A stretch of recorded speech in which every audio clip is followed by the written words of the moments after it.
My name is Shola Friedensohn, and I have done a lot of art in my life. I work at the Office of Creative Services as a graphic designer at Boston University. Every year for the past 6 years, I guess, this will be my 7th year, I've been going to a small writers and artists retreat in Western Massachusetts called Wellspring House. And I like to go there to clear away all my other obligations so that I can just focus on drawing.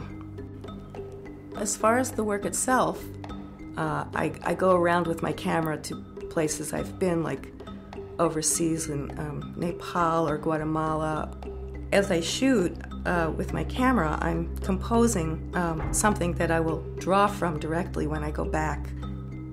What I'm doing is I'm drawing with color pencil on black paper, and I found this technique kind of by chance.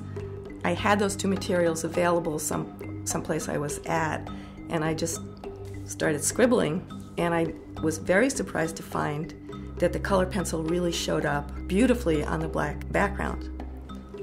And so I first applied it, I think it was in '93 when I went to Nepal to visit my brother, who was living there at the time. And they just seemed to work so well, and they just seemed to flow out of my hands so easily. So then I brought back a bunch of snapshots with me and drew from those, and then I just haven't stopped since then. When I'm actually drawing, I do tend to get kind of absorbed in it.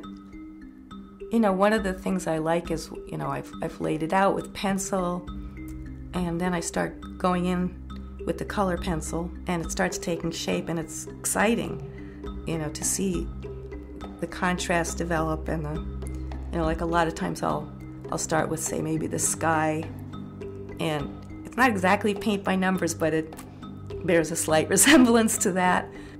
The black from the paper shows through, so the lines that are left, it can have kind of a stained glass feeling to it, or I wouldn't say cartoony, but it's the same thing in the sense that, you know, some of the shapes are outlined in black, and it pops. What drawing does for me is it gives me the opportunity to offer something about how beautiful the world is. You know, it's an interpretation. It's not what people see when they look around them. But I hope that when they look at my drawings, they'll think about what they see when they look around them a little bit differently.